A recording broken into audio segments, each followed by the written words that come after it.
दोस्तों नमस्कार, मैं मिथिलेश आपका स्वागत करता हूं अपने चैनल लाइव न्यूज 5 पर। हमारे साथ आज मौजूद हैं हमारे क्षेत्र के जाने माने चेहरे मोहम्मद हसन तनवीर जी। और आज हम इनसे बहुत सारे ऐसे मुद्दों पर बात करेंगे क्योंकि ये राजनीति में इनका लगाव और जनता की सेवा करीब मेरे जानते हो तो 15-20 साल से मैं जितना जानता हूं कि ये राजनीति में लगे हैं। और इनका राइस मिल भी चलता है, व्यापारी भी हैं और इनका इंटर कॉलेज भी चलता है और भी बहुत सारे संस्थान होंगे जो मुझे नहीं पता होगा। तो बहुत सारे ऐसे प्रश्नों को मैं इनके सामने पेश करूंगा जिसका जवाब देंगे और आप लोगों को जानकारी होगी। तो पहले सर अपना परिचय दीजिए, अपने बारे में थोड़ा सा बताइए। जी भाई साहब, हम हमजापुर ग्राम निवासी हैं और यहीं से हमारे जो है यहीं पर जन्म हुआ और इलाहाबाद में हमारी शिक्षा हुई। लेकिन हमारा परिवार बहुत पहले से ही बहुत काफ़ी शिक्षित था और हमेशा परिवार का यही ध्येय रहा है कि हम जो है शिक्षा में अग्रणी भूमिका अदा करें। दूसरी चीज़, हमारा परिवार बहुत सोशल भी रहा है। बहुत दिन तो 50 साल तक प्रधान रहे हैं हमारे परिवार से और हम भी जो है प्रधान रहे, उसके बाद फिर जिला पंचायत सदस्य रहे, जिला योजना के मेंबर रहे, विभिन्न पदों पर रह करके हमने सामाजिक कार्य किया। और उसी के तहत जो है हमने शिक्षा के क्षेत्र में भी, चूँकि एक संस्था हमारी है RDM शिया ट्रस्टी कमेटी जो है जौनपुर की, जो उत्तर प्रदेश की क्या पूरे भारतवर्ष की जो है हमारी कम्युनिटी की जो है सेकेंड लार्जेस्ट ट्रस्ट है, जो तकरीबन 400 करोड़ का है, जिससे 3 कॉलेजेस गवर्न होते हैं, एक PG कॉलेज, 2 इंटर कॉलेजेस। उसके भी हम प्रशासनिक सेक्रेटरी हैं काफ़ी दिनों से प्रशासनिक सेक्रेटरी हैं। तो हमारा विचार हुआ कि क्यों ना एक और कॉलेज हम अपना ग्रामीण अंचल में अपने गृह क्षेत्र में खोला जाए। उसी के तहत हमने जो है ये कॉलेज की स्थापना भी किया और हमेशा जो है हमारे परिवार ने शिक्षा को प्राथमिकता दिया। उसी के तहत जो हमने अपने बच्चों को भी काफ़ी जो है शिक्षा जो है अच्छी शिक्षा देने की कोशिश की। इसके तहत हमारे भाई भी जो है PCS एलाइड सर्विसेज से थे, बाद में उनको IAS कैडर मिल गया, वो रिटायर हो चुके हैं।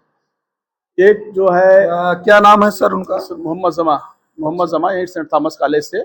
और हम ये कहेंगे कि उस दौर में बचपना उनका जो गुजरा था, यही बूढ़पुर जो प्राइमरी स्कूल है, यहीं से प्रथम शिक्षा उन्होंने ग्रहण किया था। और 2 बच्चे इस जहाँ से PCS एलाइड सर्विसेज से हुए थे, स्मितलाल यादव और मोहम्मद जमा, दोनों लोग सेंट थॉमस से बाद में एजुकेशन किया था। तो उसके बाद जो है इनको IAS कैडर मिला, तो काफ़ी कुछ उत्तर प्रदेश की सेवा इन्होंने दिया काफ़ी विभिन्न ज़िलों में। और काफ़ी दिनों तक KGMC प्रशासन में रहे। चीफ ट्रेजरी अफसर जवाहर भवन शासन का जो है 7 साल देखा उन्होंने, 5-6 साल देखा। इस तरह से बच्चों को भी हम लोगों ने अच्छी शिक्षा दिया। उसी के तहत जो है हमारी बेटी जो है KGMC में MS में जो है उसने गोल्ड मेडल हासिल किया।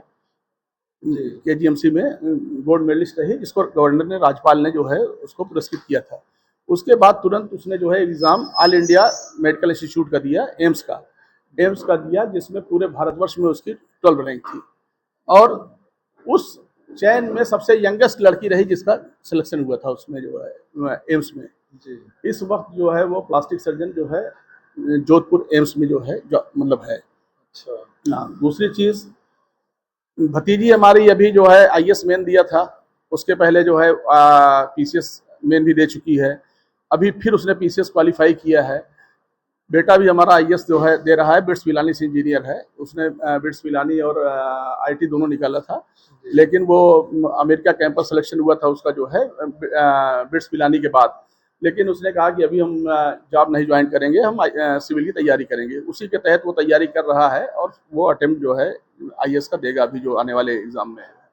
तो हम लोगों ने हमेशा ये सोचा कि जब तक शिक्षा नहीं रहेगी तब तक आप ना देश की सेवा कर सकते हैं, ना समाज की सेवा कर सकते हैं, ना अपनी भी जो है कोई प्रोग्रेस नहीं कर सकते। इसी के तहत शिक्षा को हम लोग प्राथमिकता देते हैं। सेकेंडरी जो है रोजी रोटी के लिए बिजनेस भी करते हैं, कारोबार भी अपना करते हैं, जिससे कि जीविकोपार्जन हो सके। जी, बहुत बहुत धन्यवाद, आपने हमको समय दिया।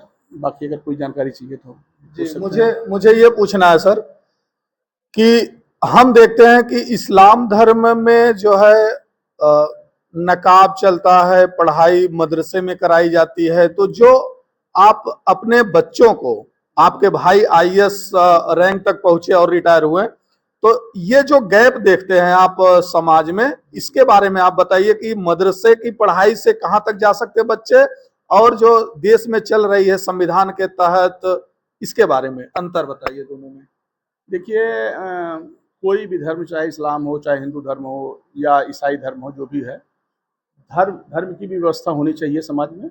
इसलिए कि धर्म कभी भी गलत रास्ते पे चलने के लिए नहीं बनाता। जैसे हमको लाठी मिल गई तो हो सकता है हम सांप मारने के लिए या किसी को जो है किसी की रक्षा करने के लिए इस्तेमाल कर सकते हैं, और अगर उसी का दुरुपयोग करेंगे तो मारने के लिए भी मतलब कर सकते हैं। जहाँ तक धर्म की बात है, चाहे इस्लाम हो चाहे हिंदू धर्म हो, ठीक है, कुछ लोगों की ऐसी ज़रूरत है जो एक समाज को दिशा दे सकें, लेकिन समाज में डॉक्टर की भी ज़रूरत है, इंजीनियर की भी ज़रूरत है, आईएएस आईपीएस की भी ज़रूरत है, प्रशासन चलाने के लिए वित्त नियंत्रक की भी ज़रूरत है। तो हमको हर तरह से होना चाहिए। अगर हम सबको जो है मौलाना बना देंगे या सबको जो है साधु बना देंगे तो ये देश नहीं चल सकता, ना ये समाज चल सकता है। क्योंकि हमको डॉक्टर जीवन रक्षक दवाइयों के लिए, अपने जीवन को सही तरीके से चलाने के लिए डॉक्टर की भी ज़रूरत है। अगर घर बनाना है या कोई कंस्ट्रक्शन करना है, डेवलपमेंट करना है, तो इंजीनियर की ज़रूरत है। तो हम ये कह रहे हैं अपनी अपनी जगह पर सबकी आवश्यकता है, और न कोई धर्म बुरा है, न कोई जो है एजुकेशन बुरी है, बस उसका सदुपयोग होना चाहिए। धर्म भी अगर सही तरीके से देखा जाए तो सही दिशा में चलने का वो मार्ग सिखाता है, लेकिन धर्म की आड़ में हम राजनीति करने लगे, हम उसका शोषण करने लगे, चाहे वो जिस भी समाज का हो।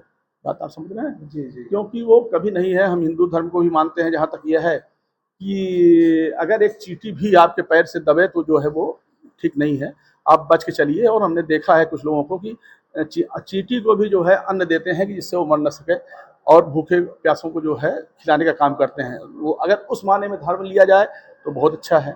इस्लाम में भी यह है कि 200 मीटर की रेंज में अगर कोई आदमी आपकी जानकारी में भी भूखा है, चाहे वो हिंदू मुसलमान, उसकी धर्म की मान्यता नहीं, इंसान का मतलब यह है। तो अगर इस तरह से प्रक्रिया है तो आपके ऊपर खाना हराम है। मतलब पहले आप उसको भोजन दीजिए, अगर आपको जानकारी है कि उसको भोजन नहीं, तो पहले भोजन दिए, तब आप भोजन कर सकते हैं। तो धर्म कहीं भी गलत नहीं करता, लेकिन धर्म का दुरुपयोग हो रहा है, जो कि नहीं होना चाहिए। धर्म को जो है, अगर कोई भी, चाहे साधु हो चाहे मौलवी हो, उनको इंसानियत का पाठ पढ़ाना चाहिए और समाज के लिए अच्छे दिशा निर्देश देना चाहिए। बाकी हर लोगों का अपना अपना काम होता है। डॉक्टर का अलग काम है, इंजीनियर का अलग काम है, नेता का अलग काम है, जुडिशरी का अलग काम है, और सबकी अपनी अपनी जहाँ पर अहमियत है। हम इस विचार से अपने को जो है वो रखते हैं। जैसा कि आप राजनीति में जुड़े हैं सर, तो मुझे ये पूछना था कि पार्टी वाइज अगर देखा जाए तो उत्तर प्रदेश में बसपा, सपा, भाजपा तीनों इक्वल ही परसेंटेज में राजनीति करती हैं। तो बसपा से आप काफी समय से जुड़े हैं, तो क्या ऐसा कारण रहा कि बसपा से ही आप जुड़े? कुछ ऐसा जो है आपका व्यक्तिगत संबंधों की वजह से, या कुछ और?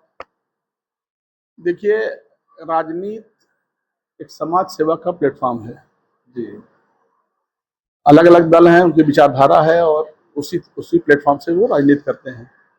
हम जब राजनीति में आए, जब हम जिला पंचायत सदस्य हुए, उसके बाद जिला योजना के मेंबर 5 साल रहे हैं, जहाँ पर सांसद विधायक बैठते हैं, और सब 1 साल के लिए होता है, लेकिन ये व्यवस्था हमारे चेयरमैन की रही, उन्होंने 5 साल के लिए हमको बनाया। तो उस जिला योजना में हो सकता है विधानसभा जैसे हो, लेकिन डिस्ट्रिक्ट लेवल पर जिला योजना सबसे महत्वपूर्ण बैठक होती है, जिसके हम 5 साल मेंबर रहे हैं। तो हमने ये देखा कि कहीं भी किसी दल में रहते हुए अगर आप समाज में अच्छा काम करेंगे तो उसका कहीं न कहीं श्रेय होगा। हम याद करते हैं अपने इसी क्षेत्र के एक सम्मानित नेता स्वर्गीय लक्ष्मी शंकर यादव जी का। कांग्रेस का पतन हो चुका है, कांग्रेस एक उनका माध्यम था राजनीति करने का, लेकिन इस क्षेत्र के लिए जो काम उन्होंने किया, भले ही लोग उनको जिता नहीं पाए, ये नहीं कर पाए, लेकिन आज भी किसी भी सामाजिक आदमी की हैसियत नहीं है कि वो मंच से जो है उनकी बुराई कर दे। हो सकता है अगर वो मंच से उनकी बुराई करेगा तो उसके जो है अपने कपड़े में दाग लग जाएगा, क्योंकि उन्होंने निर्भीक तरीके से और निस्वार्थ तरीके से समाज सेवा अपने क्षेत्र की किया, क्षेत्रवासियों की किया। हमने भी देखा जब बीएसपी जो का गठन हुआ और ये देखा कि गरीब और बैकवर्ड और माइनॉरिटी की ये पार्टी है, इसका उद्देश्य है कि गरीबों का उत्थान करना, और काफ़ी कुछ जो है परसेंटेज जो है गरीब और बैकवर्ड लोग थे जो इससे जुड़े हुए थे, उसी के तहत माइनॉरिटी भी जुड़ी। तो और उसका हमको फ़ायदा भी मिला। हम इसी दल से जो है हम जिला पंचायत चुने गए। ये हम बहुत गर्व के साथ कहना चाहते हैं भाई साहब, जिला पंचायत सदस्य होते हुए शायद आज़ादी के बाद पहली बार ऐसा कोई रहा हो कि जितना विकास का काम हमने किया था वो जिला पंचायत रहते हुए कोई काम किया हो। क्योंकि हमारा उद्देश्य कोई और नहीं था। लोग बिक जाते हैं, धन पे बिक जाते हैं, कहीं न कहीं अपने अपने ज़मीर का सौदा कर लेते हैं। हमने उस दौर में भी सिंगल रुपया जो है अपने के सौदेबाजी नहीं किया, और वो सारा श्रेय हमने अपने जो भी चुन करके हमको जो है विजयी बनाए थे उनके लिए हमने वो योगदान किया। इस अपने क्षेत्र का जिला पंचायत का जो है हमारे समझ से सबसे बड़ा काम हमने 45 लाख रुपए का गैरवा रामपुर में जो है एक पुल बनवा करके दिया था। गैरवा रामपुर में नदी पर पुल बनवाया है जिला पंचायत का। इससे बड़ा प्रोजेक्ट जिला पंचायत का कोई नहीं रहा है विकास का। तो 45 लाख का नदी पर पुल बनवाना जिला पंचायत स्तर की बात नहीं होती। पुलिया बनवाते हैं, छोटे छोटे रास्ते बनवाते हैं, ये है। 2500 हमने प्रधानमंत्री सड़क योजना जो है के तहत जो है अपने क्षेत्र में बनवाया। गैर क्षेत्रों में भी हमने काफ़ी कुछ सड़कें अपने जब रहते हुए, तो हमारा मकसद ये रहा कि कभी अगर भगवान ने कहीं चांस दिया तो टोटल सेवा भावना है। और ये जैसे चाहे हम जो कॉलेज भी चला रहे हैं तो हमारा इसका ये स्वार्थ नहीं है कि हम जो है इससे कुछ अर्न करें या पैसा कमाएं या कुछ करें, मतलब ये तो आत्मा जानती है हमारी कि क्या इसका उद्देश्य है। बस ये है कि पिताजी का नाम रोशन रहे, आने वाली जनरेशन भी इससे जो जो पढ़ के जाएगी तो हमारा भी नाम उससे रहेगा, और हम समाज में हम जिंदा रहेंगे, मरेंगे नहीं, मरने के बाद भी जिंदा रहेंगे कि कोई था जिसने कॉलेज की स्थापना किया। उसी तरह से अगर ऊपर वाले ने कभी हमको मौका दिया तो हमारा एक ही मकसद है कि जातिवाद के गठबंधन से दूर रह करके जितनी भी जो बाधाएं हैं, समाज की सेवा करना हमारा मेन उद्देश्य है। और इसमें कहाँ तक सफल होंगे तो आने वाला समय बताएगा। बहुत बहुत धन्यवाद सर। आजकल के ट्रेंडिंग में बहुत सारे क्वेश्चन चलते हैं जिसमें हिंदू मुस्लिम वगैरह, लेकिन आपकी विचारधारा सुनने के बाद मुझे लगता है कि ये बेईमानी होगी सरासर कि अगर मैं इस तरह के तुच्छ प्रश्नों को प्राथमिकता देता हूं आपके सामने। तो आपने इतने बेबाकी से हमारे प्रश्नों का जवाब दिया, इसके लिए बहुत बहुत धन्यवाद सर।